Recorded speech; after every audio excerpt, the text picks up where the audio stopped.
A leitura, que foi a base, foi no capítulo 10, mas eu peço que vocês voltem um pouquinho aí atrás, porque na verdade a nossa pausa no mês passado foi no 9:14.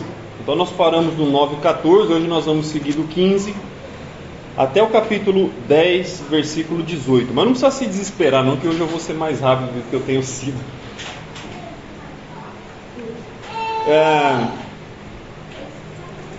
Eu vou rapidinho ler o verso de 11 a 14 do capítulo 9, só para a gente lembrar onde a gente parou no mês passado. Olha aí, capítulo 9, então, de Hebreus, do 11 ao 14.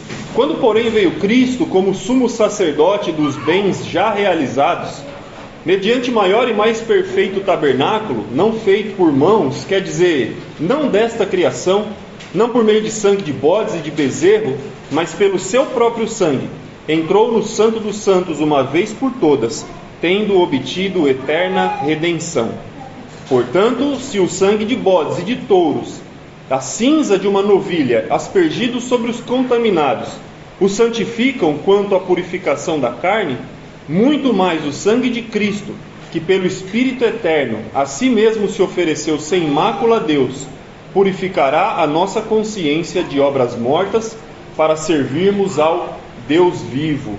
Lembra que dentre tantas coisas da última mensagem, uma grande lição que nós tiramos é que a velha aliança ela tinha a capacidade de limpar e de purificar o exterior, a carne, o corpo, trazia uma espécie de pureza.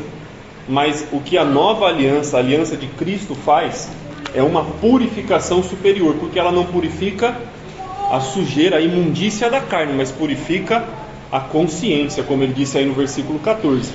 Então nós temos uma nova condição diante de Deus, uma pureza, um ímpeto agora que Jesus transforma o nosso interior por meio da oferta dele, para que nós sejamos novas criaturas, com nova mente, com um novo pensamento, com uma nova visão da vida, do passado e do futuro. E hoje, seguindo a partir do verso 15, é o que de fato o escritor quer tratar aqui nesse capítulo, que é sobre o sacrifício de Jesus.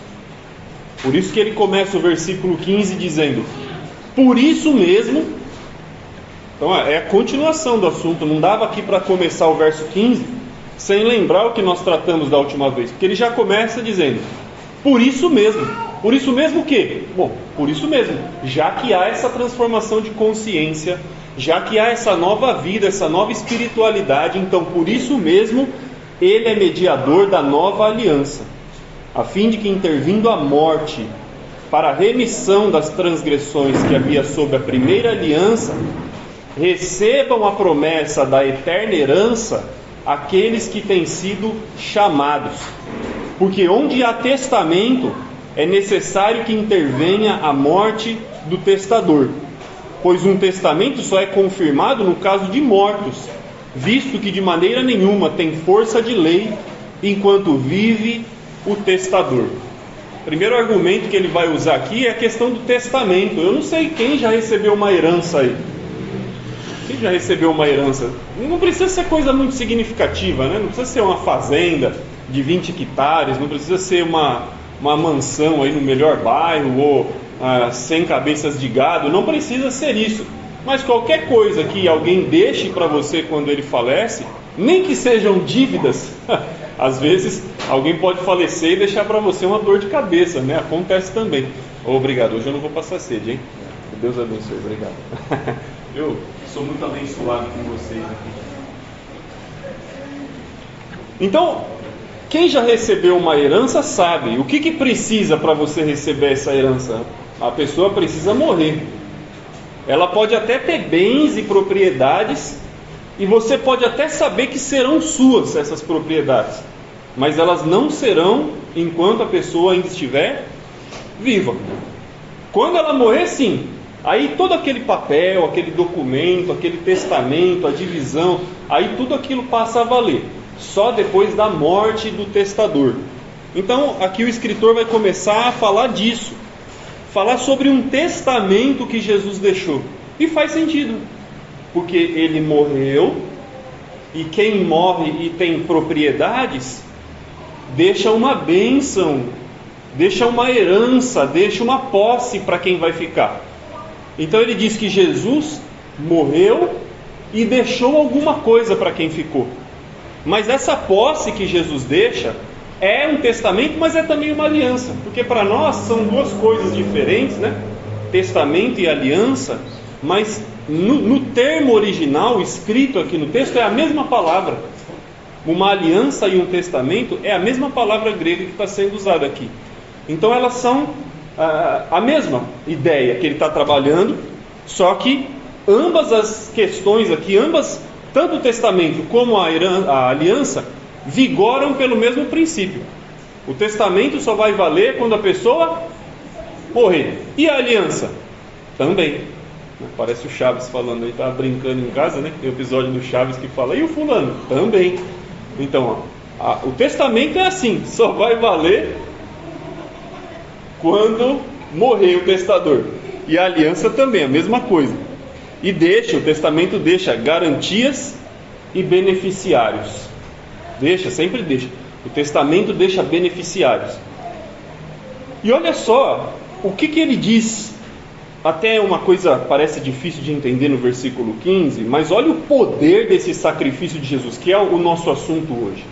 Jesus tem um sacrifício superior ao sacrifício do Antigo Testamento. Tem uma oferta superior à oferta do Antigo Testamento. Então no verso 15 ele diz, ele é mediador de uma nova aliança, e que quando a morte dele aconteceu, intervindo a morte, aconteceu uma remissão, uma libertação, um perdão de pecados que aconteceram debaixo da aliança antiga. Então a morte de Jesus, ela traz herança para os seus filhos, como é a morte de qualquer pessoa. O pai morre e deixa herança para os filhos. Jesus morreu, deixou herança para nós que somos essa geração do testamento dele. Mas existe uma outra geração que também foi beneficiada por Jesus. A geração dos antepassados. Então quando Jesus morre na cruz, não somos só nós que ganhamos herança. Outras pessoas também ganham. Olha aí. Para que haja remissão das transgressões que havia sob a primeira aliança. Então, todos os pecados de Moisés, todos os pecados de Davi, todos os pecados de Salomão, de Noé, de Elias, de Isaías, de todos os homens que você pensar, que viveram debaixo da primeira aliança, mas que receberam a salvação de Deus, receberam através de quem? De Jesus e do sacrifício de Jesus. Então Jesus deixa um testamento quando ele morre, e a posse ou a herança que ele tem para compartilhar, que é este perdão, não é só para mim e para você que viemos depois dele, que somos herança dele. A morte dele também deixa beneficiários antes de Jesus. A morte de Jesus não resolve só o problema de quem vem depois dele, resolve também o problema de todo mundo que viveu antes dele, porque sem Cristo não há salvação. Todo mundo, desde Adão, e aí eu não estou dizendo que Adão será salvo, só Deus sabe, mas desde Adão até a última geração da humanidade, todas as pessoas que entrarem no céu só o farão por meio do sangue de Jesus. Então é isso que ele está dizendo. Ele também a morte dele também intervém para redimir, para perdoar, para libertar os pecados que aconteceram debaixo da primeira aliança. E aquelas pessoas também recebam a promessa da eterna herança. Então todos os homens estão sendo salvos. Todos os homens que tiveram, ainda que na velha aliança, um coração inclinado e devoto a Deus, serão salvos por intermédio do sacrifício de Jesus. O sacrifício de Jesus paga todas as contas que vêm depois, mas também todas as contas de antes dele.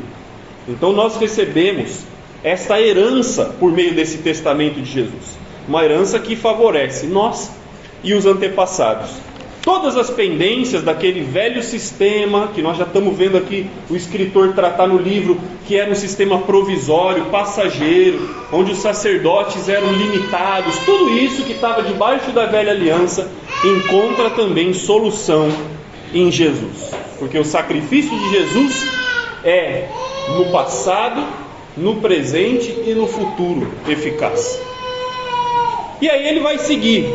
a partir do verso 18 agora, né, ele fala da questão do testamento, que é muito lógica para nós, né, no 16, onde há testamento, o que precisa acontecer para o testamento valer? O testador precisa morrer, porque um testamento só vale quando existem mortos, visto que de maneira nenhuma tem força de lei enquanto vive o testador. O papel do testador está lá, pode estar assinado, reconhecido firma, carimbado no cartório, mas aquele papel não vale nada enquanto a pessoa ainda está viva. Mas quando ela morrer, aquele testamento vai passar a ter validade. E aí a morte de Jesus então faz todo sentido, porque ele já tinha promessas, ele já tinha benefícios, mas o que precisava acontecer para nós recebermos esses benefícios? Ele precisava morrer. Jesus precisava morrer. Então pensa nessa questão do sangue de Jesus sendo derramado, e vamos seguir a leitura a partir do verso 18. Pelo que nem a primeira aliança foi sancionada sem sangue. Não foi. Ele lembra de quando Moisés estabeleceu a primeira aliança, e lá naquele evento, no Monte Sinai, quando ele recebeu de Deus a lei, quando eles construíram um tabernáculo, Deus firma uma aliança com os israelitas. E o que ele ordena que Moisés faça lá? Moisés mata um animal, pega o sangue desse animal, asperge sobre os utensílios, sobre o altar, sobre as coisas que tinham sido fabricadas, para purificar essas coisas. Pega o sangue desse animal, asperge também sobre o povo. Sabe o que é aspergir?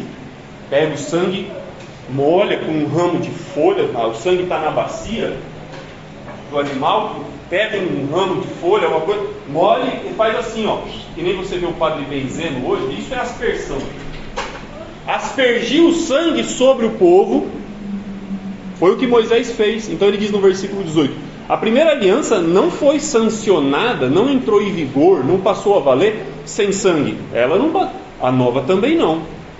Ó, o 19: porque havendo Moisés proclamado todos os mandamentos segundo a lei a todo o povo, tomou o sangue de bezerros e dos bodes, com água e lã tinta de escarlate e hisopo, e aspergiu não só o próprio livro onde ele tinha escrito a lei, como também sobre todo o povo, dizendo: este é o sangue da aliança, a qual Deus prescreveu para vós outros. Isso é Êxodo capítulo 24. Então quando Deus falou lá: eu quero fazer uma aliança com vocês, e o povo diz: a gente aceita, nós queremos essa aliança, então tá bom. Ele deu os mandamentos para Moisés, eles construíram o tabernáculo, e o que selou a aliança entre Deus e o povo? Sangue. Mas foi o sangue de quem lá? Ele disse: sangue de bezerros e de bodes. Porque tinha que ser sangue puro. Tinha que ser sangue puro. Para fazer uma aliança tem que ser um sangue puro. E quem que era puro lá? Moisés era puro? Era puro? Arão era puro? Arão, já falei Arão, né? Miriam, a irmã de Moisés, tinha alguém puro lá? Não, então teve que recorrer a um animal, e o sangue do animal que era puro, puro do quê? Do pecado, certo? Limpo dessa imundícia que nós temos, ou que tínhamos, e que fomos purificados. Então ele pega o sangue desse animal, seguindo o mandamento de Deus, asperge o povo. Então a primeira aliança, ela está sendo estabelecida, e há sangue na afirmação dessa aliança. E quando Deus faz aliança conosco por meio de Jesus, é que ele fala do testamento, vai ter que ter sangue também. A morte de Jesus não é alguma coisa incompreensível, não, ela é lógica, porque onde há testamento, o testador precisa morrer. Jesus precisava morrer, sangue precisava ser derramado, mas dessa vez não foi sangue de animais. Com Jesus, na aliança de Jesus, não é sangue de animal que é derramado, mas sangue de um ser humano. Mais uma evidência de que Jesus não tinha pecados. Porque se o sangue de Cristo é suficiente para afirmar essa nossa aliança, então significa que o sangue dele era limpo, livre de pecados. E esse sangue não vai precisar ser derramado de novo. Esse é algo que ele vai se apegar aqui, o escritor agora. Porque quando Moisés matou aquele animal e aspergiu aquele sangue, o animal morreu, mas na semana seguinte eles mataram outro animal, que já não era mais para firmar a aliança, mas era para perdoar pecados. E a gente vem falando disso. Animais morriam todos os dias na velha aliança. Era uma repetição de sangue sendo derramado continuamente, provando a limitação daquela aliança. Mas Jesus agora, uma vez só, se entrega. Foi necessário que uma vez só que Jesus derramasse o seu sangue para que um novo sistema fosse estabelecido. Então a morte de Jesus não é parecida com a morte dos animais. O sangue para estabelecer a aliança, sim, ele está presente, mas o sangue de Jesus muito maior, porque ele vai dizer aqui mais para frente, olha aqui, onde a gente tinha parado, no 20, né? 21. Igualmente também aspergiu com sangue o tabernáculo e todos os utensílios do serviço sagrado, então tudo sendo consagrado com sangue. Olha o 22, ele explica: com efeito, quase todas as coisas, segundo a lei, se purificam com sangue, e sem derramamento de sangue não há remissão. Então, se você não tem certeza ainda de que a morte de Jesus não foi um fracasso, então pode ficar seguro, não foi. Se você não tem certeza ainda de que, como algumas pessoas sugerem, né, que a igreja é um plano B, que na verdade Jesus veio para a terra para estabelecer um reino, mas como ele foi morto, então surge a igreja como um plano B. Não já que Jesus foi morto, não, ele veio para ser morto. Para que uma nova aliança vigorasse, era necessário que o testador morresse. Tudo isso nos dá as evidências de que desde que Jesus sai do céu para encarnar em forma humana, ele já sabia o que ia acontecer com ele e seguiu o caminho para isso, para derramar o seu sangue. A morte de Jesus não foi um acidente, não foi um fracasso, porque sangue era necessário. Se alguém pensou que uma nova aliança viria, né, quando Deus disse lá para Jeremias, e nós lemos no capítulo 8, eis aí vem dias em que firmarei uma nova aliança com a casa de Judá e com a casa de Israel. Se alguém achou que essa nova aliança seria estabelecida com sangue de animais, deve ter ficado fracassado, porque não foi com sangue de animais. Se fosse, o velho sistema estaria em vigor ainda. Mas o sangue de Jesus foi um sangue nobre, porque enquanto Moisés matou aqueles bodes e aqueles bezerros, e pegou aquele sangue e o hisopo e aspergiu os utensílios do altar para consagrar aquelas coisas, sangue de animal purificando coisas humanas feitas pelas mãos de homens, o sangue de Jesus é maior, porque ele faz a purificação de um tabernáculo superior, como o escritor já vinha dizendo. Não foi num sacrifício para um altar desse mundo. Olha como ele vai dizer no 23: era necessário, portanto, que as figuras, as coisas que construíram aqui na terra, lá do tabernáculo, as figuras das coisas que se acham no céu, se purificassem com tais sacrifícios. Mas as próprias coisas celestiais são purificadas com sacrifícios a eles superiores. Então não tem comparação o sacrifício de Jesus com os de animais. O templo podia ser purificado com sangue de animal, porque era coisa humana, era figura, era símbolo. Mas já que o sacrifício de Jesus é para o altar verdadeiro celestial, então é um sangue superior. Deu para entender essa questão? Não se estabelece aliança sem sangue. Não. Com Jesus precisou de sangue. Com Moisés e o povo lá no Antigo Testamento precisou de sangue. Você pode lembrar de Noé também, que quando Deus faz aquela aliança com Noé, e quem é Noé mesmo? O que ele fez? A arca dos animais e o dilúvio, e quando as águas baixam, Deus faz uma aliança com Noé, de que ele não mais vai exterminar a humanidade por uma inundação. E essa aliança é firmada com Noé no momento em que Noé oferece sacrifícios a Deus. Alianças sendo feitas com derramamento de sangue. Foi assim a aliança de Cristo conosco. Houve sangue derramado.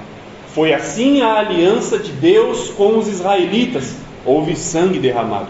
Foi assim a aliança de Deus com Noé. Houve sangue derramado. Quer deixar mais fácil ainda para entender? Até a aliança de um casamento é feita desses moldes também.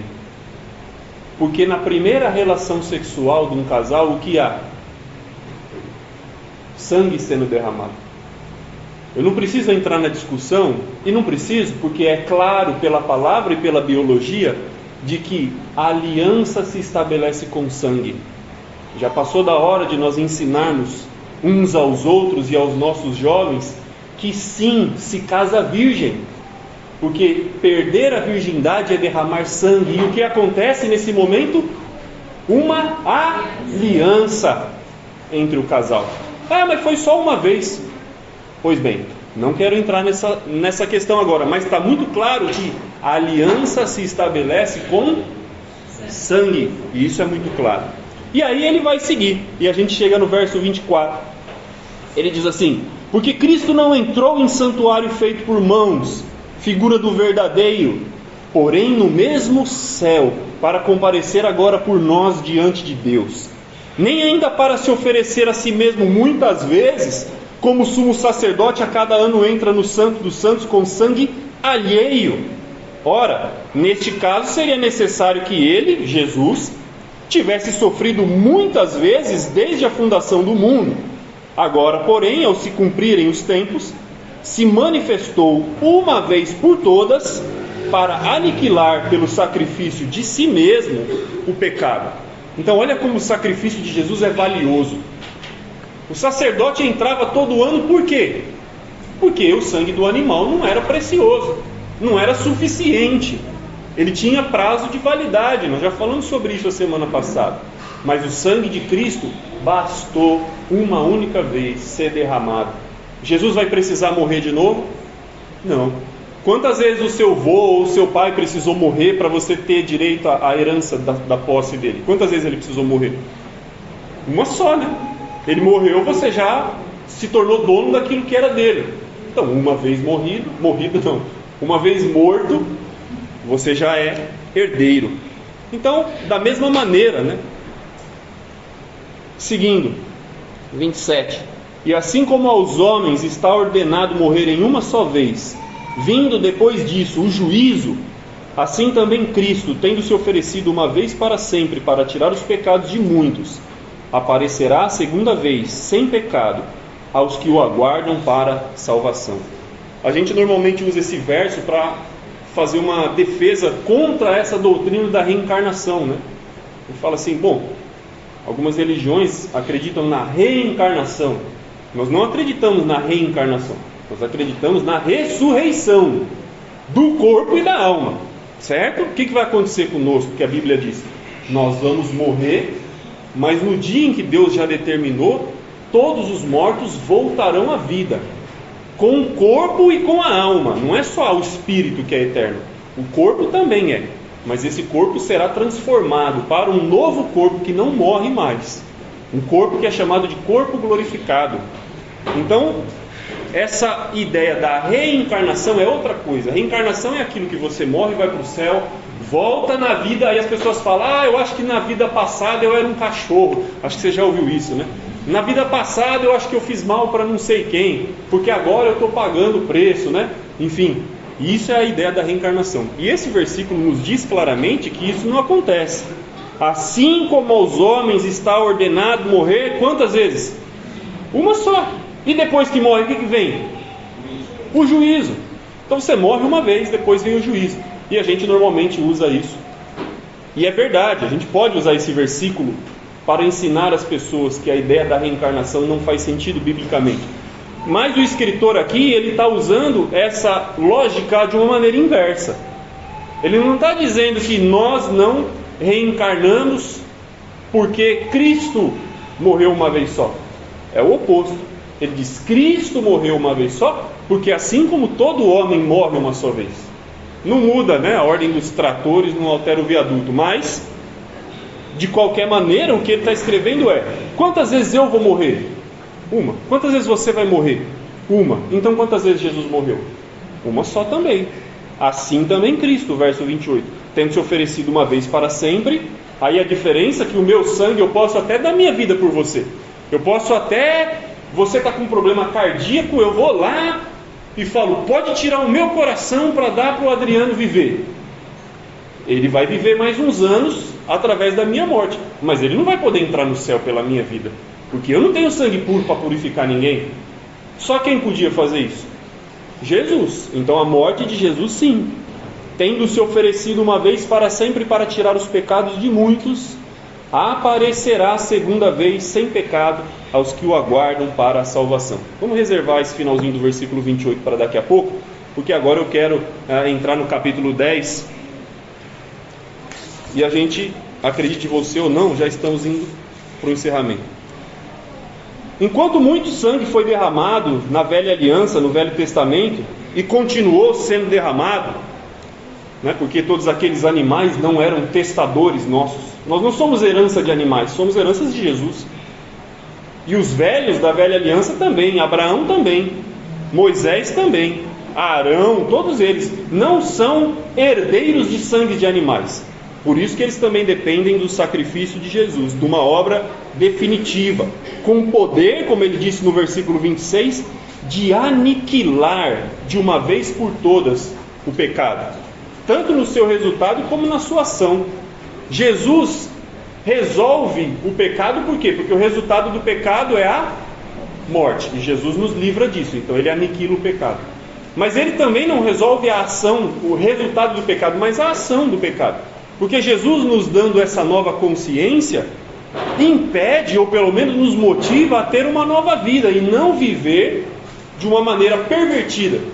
Então Jesus aniquila o pecado. Por quê? Porque o seu futuro está garantido, e o meu também no céu. Mas também uma nova vida, uma nova consciência.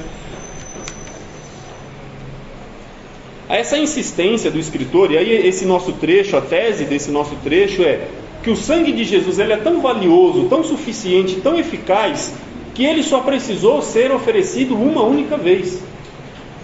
Se você precisa sair daqui com uma frase na cabeça, que seja essa: o sangue de Jesus ele é tão valioso, suficiente e eficaz, que ele só precisou ser oferecido uma vez. Aí há o contraste do sangue de Jesus com o sangue de animais. Por que o sangue de animal era hoje, amanhã, depois de amanhã, na semana que vem, no mês que vem, no ano que vem, na próxima geração? Por quê? Porque era insuficiente. E por que Jesus uma vez só? Porque é valioso, porque é puro, porque é perfeito. E é nisso que ele se concentra. Todo esse trecho, o escritor vai falar do poder do sangue de Jesus, que faz com que uma única ação de derramamento de sangue transforme a história da humanidade. Capítulo 10. Visto que a lei tem sombra dos bens vindouros, não a imagem real das coisas, nunca jamais pode tornar perfeito os ofertantes com os mesmos sacrifícios. Está falando dos animais, os mesmos sacrifícios que ano após ano, perpetuamente eles oferecem. Se Jesus não tivesse vindo ao mundo, até hoje o animal estaria sendo morto. De outra sorte, não teriam cessado de ser oferecidos, porquanto os que prestam culto, tendo sido purificados uma vez por todas, não mais teriam consciência de pecados. Se aquele sangue daqueles animais tivesse nos transformado, já não podia ter parado de oferecer eles. Mas não precisava, não tinha essa capacidade de transformar. Então eles eram continuamente derramados. 3. Entretanto, nesses sacrifícios faz-se recordação de pecados ano após ano. Os animais morriam para que eu e você não corrêssemos o risco de esquecer que nós somos pecadores. Para que nós não corrêssemos o risco de esquecer que nós ainda dependemos de uma libertação de verdade. Era recordado: você tem pecado. E no ano que vem mais um animal era morto para você lembrar: você tem pecado. E no ano que vem mais um animal e para você lembrar: você tem pecado. Nós agora fazemos também a recordação de um sacrifício. Não o sacrifício, mas nós fazemos a recordação por meio da ceia do sacrifício de Jesus. Mas o que nós recordamos na ceia? Que nós somos libertos. Essa recordação que o sacrifício de Jesus nos traz. De animais não. Versículo 4. Porque é impossível que o sangue de touros e de bodes remova pecados. E aí ele vai dizer a respeito de Jesus: por isso, ao entrar no mundo, ou seja, quando Jesus vem a esse mundo, ele diz: sacrifício e oferta não quiseste. Deus não quis. Deus não queria sacrifícios e oferta. Antes, um corpo me formaste. Não te deleitaste com holocaustos e ofertas pelo pecado. Então eu disse, Jesus disse, eis-me aqui, aqui estou. No rolo do livro está escrito ao meu respeito, ou seja, está profetizada a obra de Jesus, para fazer, ó Deus, a tua vontade.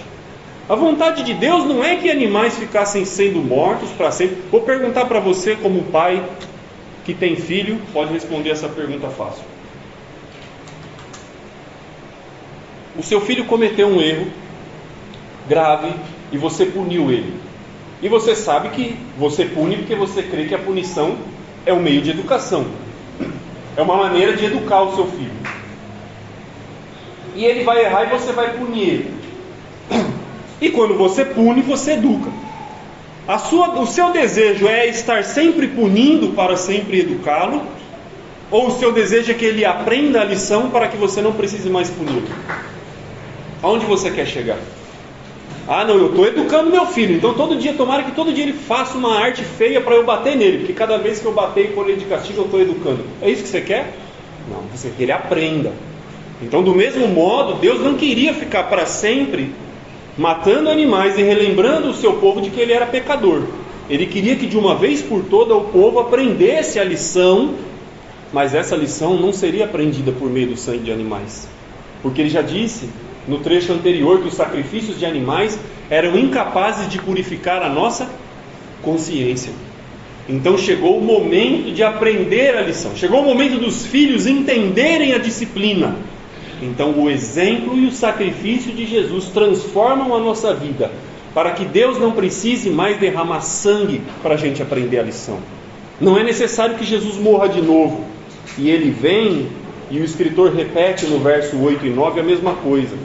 Depois de dizer como acima, sacrifício e oferta não quiseste.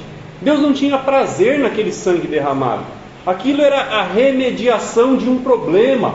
Mas você também não quer dar remédio para o seu filho a vida toda. Você quer ver ele curado da doença.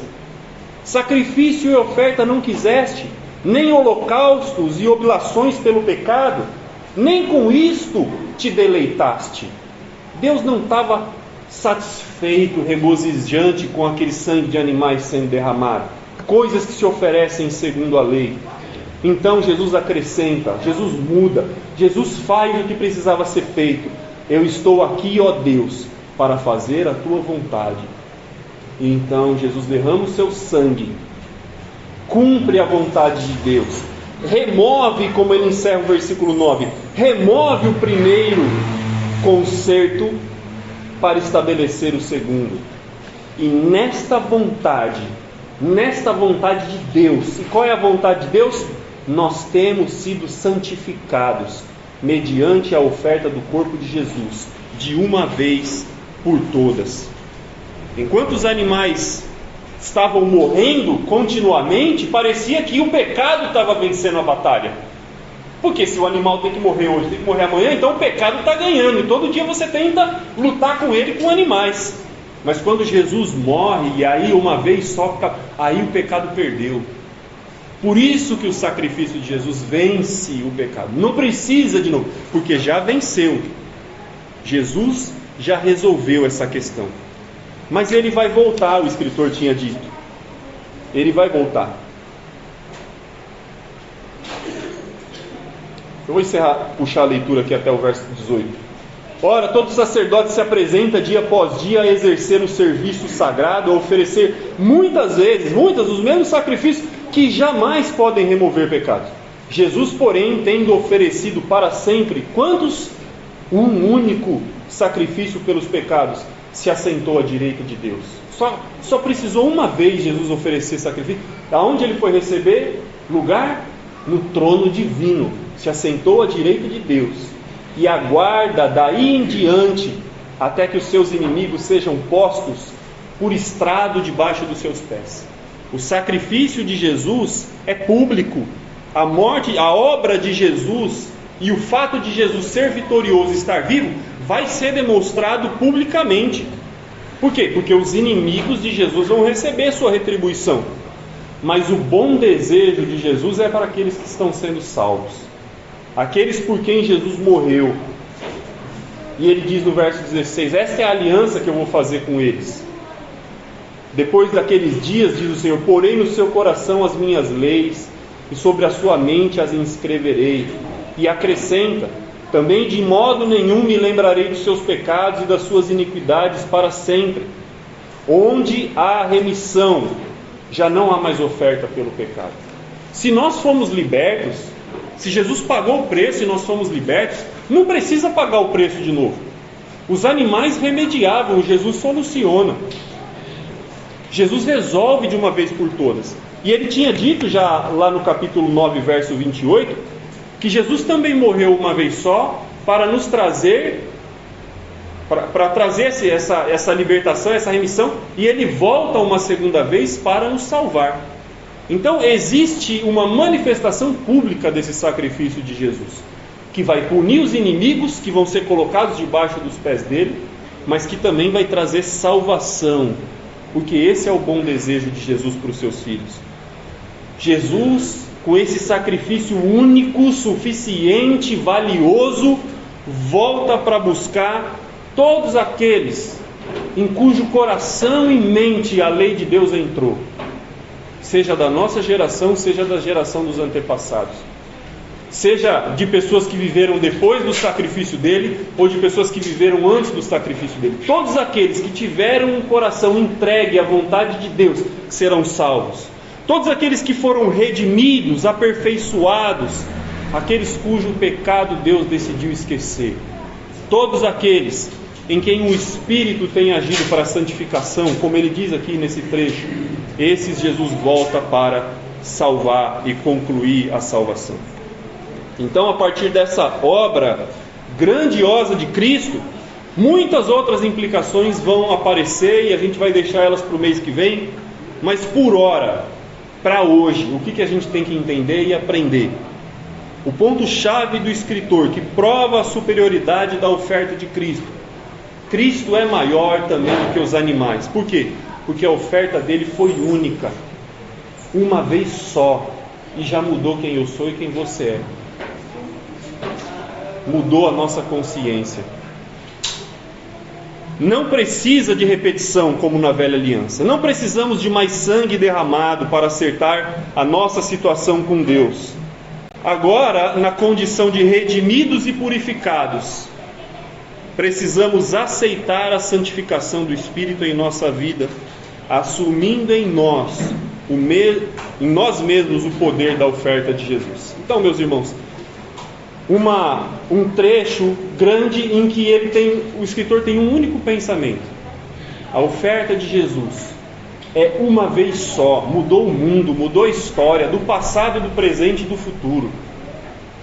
Esse sacrifício que muda o mundo, que muda a história, muda também a sua e a minha vida. Muda também quem nós somos, muda a nossa consciência, nos deixa a herança. Se Jesus deixou um testamento, nós somos os beneficiários e nós já estamos colhendo esses benefícios, mas alguns outros ainda nos aguardam. Um deles é o céu. Você é filho de Deus, o testamento é para você também. Você vai receber herança também. Que Deus nos abençoe. Amém.